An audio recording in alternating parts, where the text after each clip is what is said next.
Hello friends, I am glad to see you again. Today I will tell you about the neighbor who turned off the water valve. I recall the moment things went awry. On a Saturday morning, you want to stay in pajamas, make a big breakfast, and enjoy the day without a care. The sun was shining through my kitchen window, creating these warm floor patterns. Wake up with a rare sense of optimism, thinking I could finally do some yard work before it got too hot. The faucet did not release water when I tried to fill a glass. A faint hiss and dribble. Only a few drops on the sink. First I thought, great, the whole neighborhood must be having an issue again, since our neighborhood had been having low water pressure for weeks. Still, something was off. Water flow was almost non-existent, not just low pressure. The bathroom sink, shower, and garden hose spigot were all dry. I checked outside to see if my neighbors were having the same problem, feeling disoriented. During a neighborhood-wide water outage, someone is usually in their yard calling the service company or talking to neighbors. We always know because a crowd forms around the nearest mailbox while we wait on hold for 30 minutes to figure out the water utility issue. However, no neighbors were around today. Harlan, my left neighbor, was the only person visible. He leaned on the fence, smug. His self-satisfied grin made me uneasy when I saw him. I didn't get along with Harlan. He had complained about everything from my hedge trimming to my lawnmower sound to now, apparently, how much water I used over the past year. I got these disapproving looks when I washed my car in the driveway. He once advised me to limit my showers because it must be affecting the entire block's water. I dismissed it as eccentric, but seeing him leaning so casually, I had a sinking feeling that he might have caused my sudden water shortage. "Hey Harlan, are you having water trouble too?" He shrugged, feigning innocence. "No problem. Maybe you should reduce your use. My water pressure has been weak lately, and I don't know why." He said it slowly, as if to guilt me. My blood pressure rose. His words nearly confirmed my suspicion. He was responsible. I stood there dumbfounded. Who does that? Who intentionally tampers with another's water? I realized its gravity. Interfering with a neighbor's water main is illegal and rude, but my immediate concern was more urgent. I needed water. I needed to shower and had dishes in the sink from the night before. I couldn't imagine being cut off from something so basic because one neighbor had a vendetta. "Harlan, did you touch anything on my property? I like to keep the peace before taking action. I'm literally not getting any water in the house." He shrugged again, not hiding his grin. "Just turned off your place's valve. Your usage is excessive. I'll no longer tolerate my low pressure. You must prove you won't hoard all the water to get it back on." The audacity left me speechless. He claimed he could ration water in our cul-de-sac as a righteous act. I was furious and disbelieving. Was he serious? My first thought was to call the city's water utility or a lawyer, but it was early on a weekend, and I wasn't sure I could reach anyone official quickly. If I left to make a phone call at a neighbor's house or elsewhere, Harlan might do something even worse, like mess with my yard or turn off the gas. He had never done anything like that before, but after seeing what he could do, I didn't want to risk it. I breathed deeply and said, "Look, Harlan, the low pressure is a neighborhood issue. We heard from the water service company that faulty pumps are affecting everyone. Turning off my water will get you in trouble. Can you turn it back on so we can find a better solution?" I was dismissed with a wave. He said, "Yeah, I've heard that excuse about the pumps, but that doesn't explain why my water pressure drops when you wash your car. Don't insult my intelligence. I won't turn it on until you realize you're not alone in need of water." That enraged me. He pretended to be the block's water czar despite his illogical claim. I planned to walk to the curbside main water line to turn on my water. I remembered that messing with the curb water control system may be the city's job or require special tools. I might not be able to flip a valve if he turned it off from inside his property line, because our water lines were in a weird side yard arrangement in this older neighborhood. In our block, the curb shutoff is complicated, unlike in other houses. As I prepared to argue, my friend Darren pulled into my driveway. Darren was supposed to help me replace a living room light fixture. After exiting the car, he checked the air tension and asked, "Everything all right?" I spilled everything then. Harlan stood by, arms folded, looking so smug I wanted to scream. Darren, always calm, said, "We can handle this the right way. Will you call the water service and possibly the non-emergency line to report the tampering?" Harlan looked surprised, but he didn't hesitate. He grumbled, "Call whoever you want. I'm right." We returned home, but the phones were fully charged, so I called the water company's weekend hotline. Naturally, I was on hold. Darren watched to make sure Harlan didn't do anything else to my property. I reached a representative. I carefully explained that I suspected my neighbor had physically turned off my water. While appalled, the representative said they could only send a technician to check the main line for disruption. Tampering cases could result in legal action by the city, depending on local laws. A weekend technician may take hours or even a day to arrive, depending on the queue. The call ended in frustration. I wanted instant resolution. I didn't want to go another day without water. Darren advised me to contact a city code enforcement office. On Saturdays, most offices were closed. We decided to try to reason with Harlan again and call the local non-emergency police line to report utility interference if that failed. It felt extreme, but water is essential, especially for minor issues. Before confronting Harlan again, I called my sister Serena, an hour away. Since she worked part-time in a municipal clerk's office, she knew local laws. She gasped when I explained the situation and told me that tampering with a utility is illegal and that I could file a civil complaint for damages and possibly get a restraining order if it continued. She advised me to quietly gather evidence.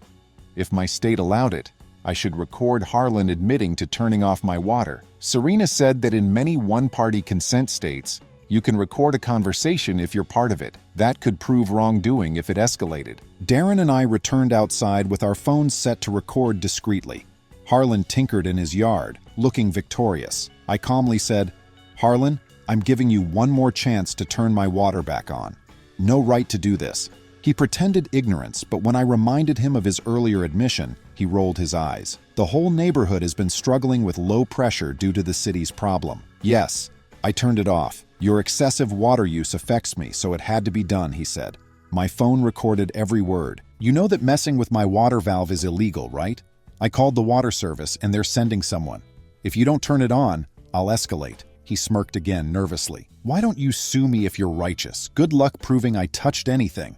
My heart raced. I wanted to shout at him, but I kept my cool. I said, "I have proof. If necessary, I'll call the police." I turned around and returned to my front door, half expecting him to stop me. But he didn't. Huffing, he entered his garage. I decided to stop playing cat and mouse all day. Calling the non-emergency police line, Darren and I explained the situation. Explaining that my neighbor had deliberately cut off my water supply was surreal. The dispatcher was skeptical at first, but promised to send an officer to talk to us within an hour. Darren and I discussed how crazy this was while we waited. We knew Harlan was junk, but we never thought he would sabotage my utilities. A police officer arrived 40 minutes later as promised. They probably didn't have any urgent calls. The officer looked grim as I explained everything and showed the phone recording with Harlan's admission. "I'm no expert in water lines, but if he's turned off your supply, that's definitely interfering with your utilities." I followed the officer to Harlan's property. Harlan looked fearful and annoyed when he saw me with a uniformed officer. The officer politely but firmly asked Harlan if he turned off my water line. Harlan immediately claimed to be helping me. He suspected a leak after hearing suspicious noises. That contradicted everything he said about using too much water. The officer asked him to clarify, and Harlan stumbled. I bit my tongue and let him dig his grave. "Sir, if you tampered with this water line, turn it back on now," the officer said. Harlan eventually admitted that he may have turned a valve by mistake. He agreed to restore my water, though he wasn't happy about it. Harlan turned the valve back on, restoring water flow in my home. Thanking the officer, I thought maybe that was the end. An unfortunate confrontation resolved. The officer warned Harlan that repeating this could result in charges. Harlan agreed with a tight jaw but said nothing. I was relieved when the officer left. Since it was late, Darren and I decided to skip big projects. We went inside, turned on the faucets to clear the lines, and parted ways, hoping that was the last of it. However, Harlan's second conflict line was revealed the next day. An unknown number texted me in the morning. The head of our small, informal neighborhood council, Cynthia, said she had received a complaint from Harlan about my excessive water usage. The complaint was apparently a formal request to sanction me if I didn't reduce my consumption. Cynthia politely texted, "I'm sure there's a misunderstanding, but you might want to address this." I was stunned. I'd never had neighborhood council issues. Our block had an informal group that made suggestions about yard appearance, trash schedules, holiday events, etc. They rarely had power unless something was seriously wrong. I called Cynthia to explain the whole mess. Citywide water pressure issues, Harlan shut off my water, the police got involved, etc. Shocked, I had no idea. she said. "He made it sound like you were out here flooding your lawn and draining the street." She invited me to the next neighborhood meeting that week to clarify. Though I didn't want to, who wants to talk to neighbors about their water usage? It seemed best to stop rumors before they started. That seemed like the worst of it. But 2 days later, I saw Harlan sneaking around my side yard. I was working from home at midday. I saw him fiddling near my fence through the window. My stomach sank. Did he mess with my water lines again?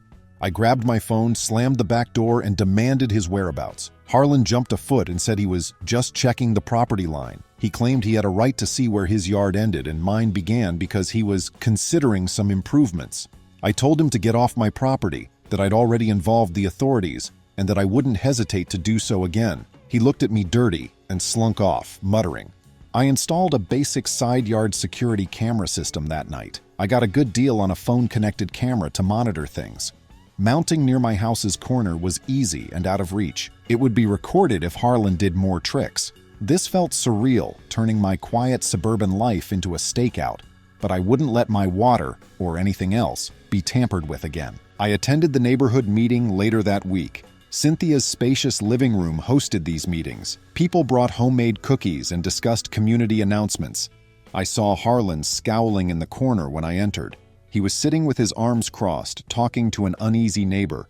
I also saw some familiar faces, including Linda, who always organizes block parties, and Arnold, who loves yard cleanups. After some formalities and sidewalk repair updates, Cynthia gestured for me to speak about the alleged water usage situation. The room hushed, and I felt pressure, but I calmly explained the real story. The city's water service had a malfunctioning pump or infrastructure, lowering our block's water pressure. I washed my car and watered my lawn occasionally, but we all had a right to normal water use. I then tactfully explained how Harlan had turned off my water valve, how the police had to intervene, and how I was now worried about my family's safety and property rights. People's faces showed shock and outrage. Some neighbors asked, "How can we make sure he won't do that to us? Will a city inspection fix the pressure problem?" I replied as best I could. Harlan began ranting about how I was draining the system and that the city's problems were exaggerated. Linda intervened. The water utility sent her a letter.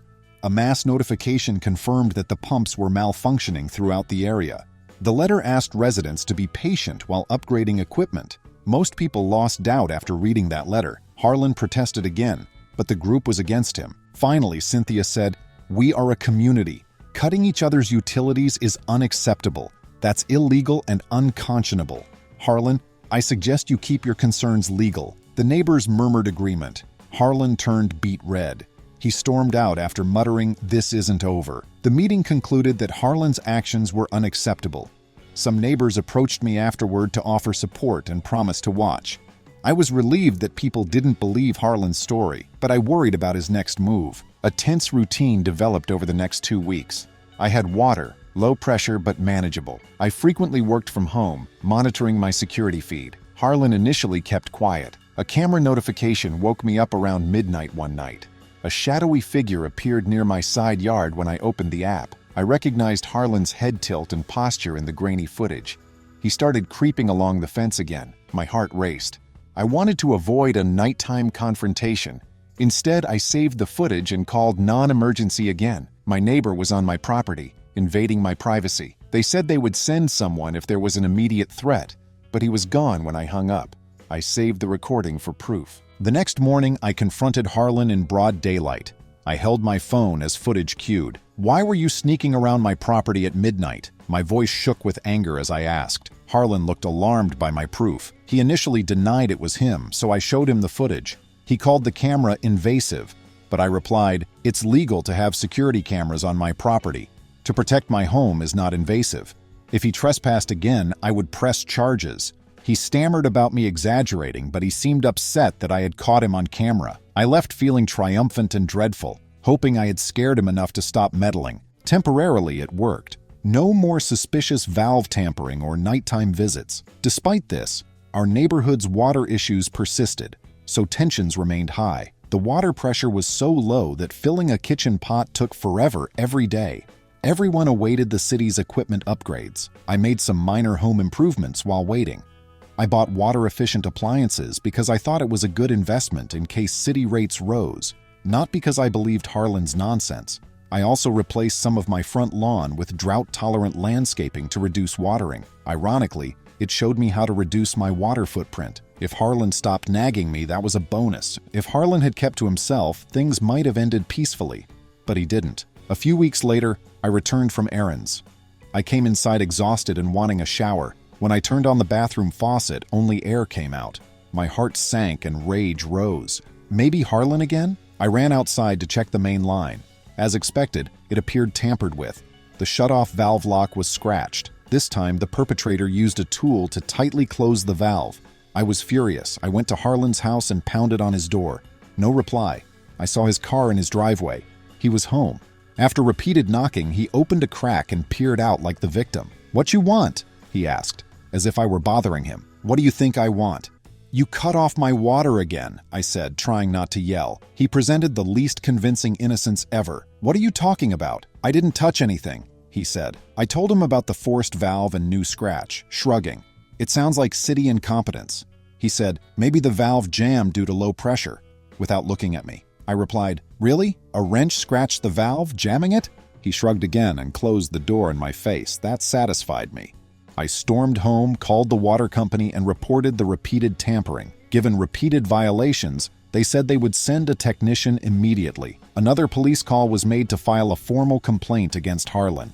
With video evidence from previous incidents and the officer's previous warning, I had more than a vague suspicion. A city water technician and another police officer arrived within an hour. The technician confirmed the valve was manually shut off with a tool. The officer took my statement.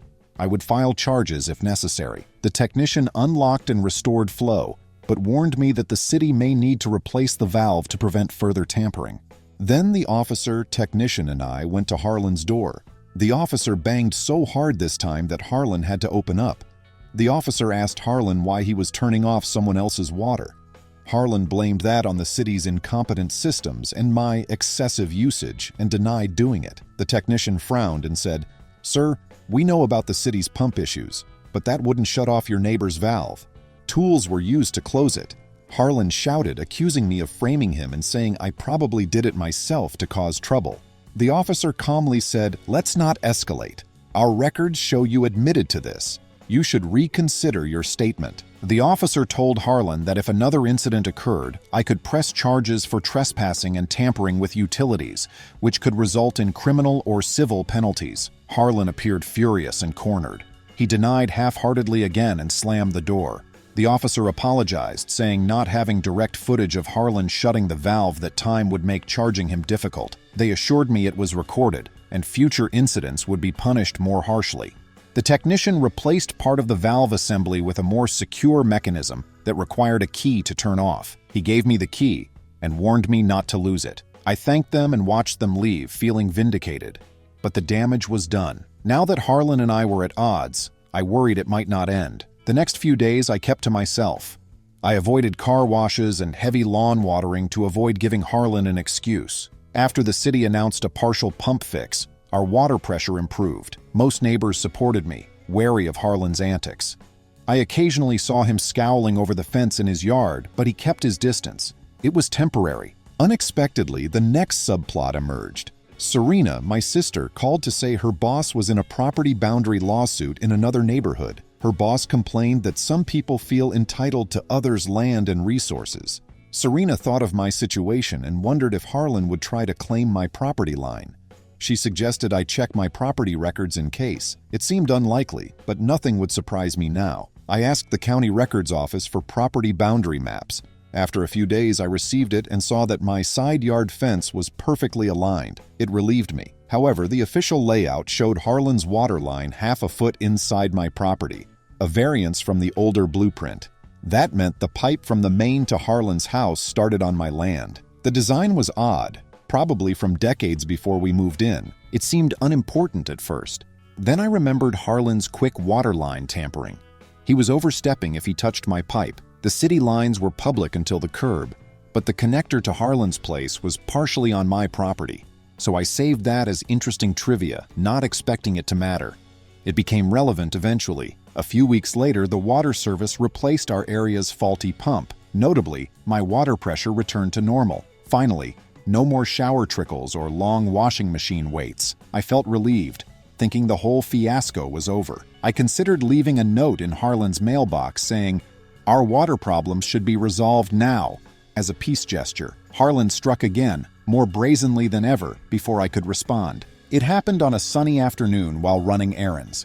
I returned home to find my front yard partially dug up near the fence. Some water piping was shoveled out. I was shocked, thinking the city had done unscheduled maintenance, but no.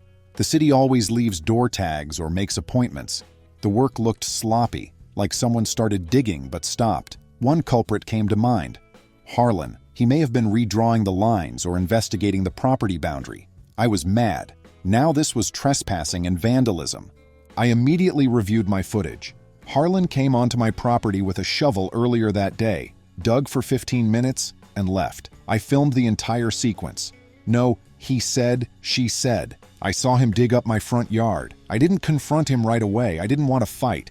Instead, I reported trespassing and vandalism to the police. I also called Will, an attorney friend who had given me informal advice. Will told me the footage could make Harlan liable for property damage and trespassing, most especially since he had no business there.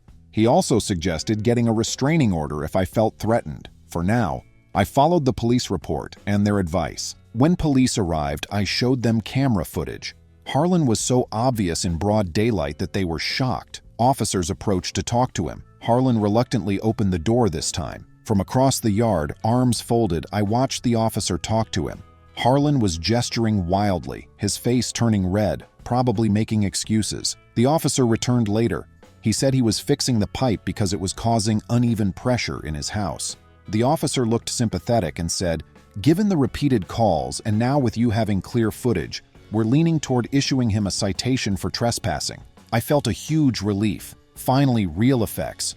The officer said there would be a formal write-up and possibly a court date, but the case might take time. In the meantime, Harlan was told not to enter my property without permission, and if he did, I could call the police again and arrest him. Harlan was glaring at me from his porch after the officer left. His eyes were bitter, not sorry. I didn't care. Felt justified. The consequences of his disruptive behavior were finally apparent. I repaired the yard he tore up a few days later. I hired a local landscaping company to refill and resod the area. Though cheap, it was an unexpected expense. I saved the receipt and invoice in case I wanted to sue in small claims court. I was seriously considering by then. An envelope with another city water utility letter arrived around that time. It was addressed to me and surprised me with Harlan's name. They stated inside that they were aware of multiple tampering complaints in the area, citing our properties. They warned of steep fines and possible criminal charges for future waterline interference. They advised us to resolve disputes through legal or civil channels rather than by manipulating water valves. The irony was almost comical. I wondered how Harlan felt reading that. It may have fueled his resentment, but I hoped it gave him pause. Another neighborhood council meeting 2 weeks later provided the final twist. This one was called due to Harlan and my ongoing conflict and other neighbor disputes over overhanging trees and fence lines. Cynthia invited a property dispute mediator from the area. I didn't think it would help, but I went anyway in hopes of a peaceful resolution. The mediator spoke briefly about cooperation and boundaries. They then allowed anyone to speak. Naturally, Harlan spoke up, still believing my water usage caused everything. He claimed I was hogging the block's water supply because I had more lush landscaping and occasionally washed my car, lowering his pressure. He ignored our official notices and claimed the city's pump issues were a coincidence. Many in the room were rolling their eyes. I then presented the city's official statements, the repeated tampering and trespassing, police reports, and camera footage. Mediator's eyes widened. This was so one-sided that the mediator didn't even try to hide their disbelief at Harlan's behavior. After 30 minutes of debate, the mediator concluded that Harlan was wrong for taking matters into his own hands. They advised Harlan to stop interfering with my property or face legal action. 2 neighbors said they supported me and had seen Harlan suspiciously. They were tired of feeling unsafe at home. Harlan slumped. He realized his antics were unpopular with the neighborhood. Finally, Harlan mumbled a half-hearted apology that nearly made me feel sorry for him. He said, "I guess I was mistaken about how much water you were using, but I still have low pressure." The mediator calmly said, "That's a matter to take up with the water utility, not your neighbor." Interestingly, that was our last major conflict. Harlan may have caved under the threat of legal action or the humiliation of being called out by the mediator in front of everyone. He stopped messing with my water. He stopped creeping around my property. After 2 months, the city repaired the pumping station and restored block-wide water pressure, so Harlan had no reason to blame me. The police citation for trespassing was still on his record, and I heard he paid a small fine. I dropped the landscaping small claims suit because I was tired of the stress and wanted to move on. Being aware of his punishment was enough. I strengthened my neighbor relationships afterward. Many of them checked on me and brought brownies or homemade meals in solidarity. It was touching to see community form after one extreme act. I also secured my property lines and ran my camera system in case. Harlan lives next door, and we don't talk but get along. He appears to have learned that he cannot exploit others' utilities or private property. I learned a lot about asserting myself and gathering evidence from the experience. I learned that sometimes you need to be firm and involve authorities. Protection of your rights when someone is actively violating them is not mean or overreacting. Who knows how many times Harlan would have shut off my water or vandalized my yard if I hadn't gathered evidence, called the police, and sought legal counsel. I also learned how important supportive neighbors are. Without community support, it may have been harder to fight. I never expected such a wild ride when I moved into this quiet neighborhood. I expected the biggest threats to be loud construction or Halloween-themed toilet papering by teens. You live and learn. My water is running freely, and Harlan's water pressure issues seem to be resolved, mostly due to the city's repaired pumps, not my intervention. When I water my new drought-tolerant plants in the evenings, I sometimes see Harlan peering out from behind his curtains. He quickly looks away when I notice him. I wonder if he regrets everything and is embarrassed. Something tells me he may still be resentful. Regardless, I'm glad he won't touch my water again. I hope my story inspires you to stand up to a neighbor who pushes boundaries. Keep records, stay calm, and seek legal or community help. Harlan and others believe they're right until evidence and community disapproval prove them wrong. Though exhausting, there is hope if you persevere and protect what's yours. I finally enjoy suburban life's peace and quiet. My taps work, the yard is in good condition, and I no longer worry about my neighbor sabotaging my home. I would have preferred a friendly, neighborly relationship. But sometimes the best you can do is keep a polite distance and set clear boundaries. I will continue doing so. Friends, thank you. See you soon.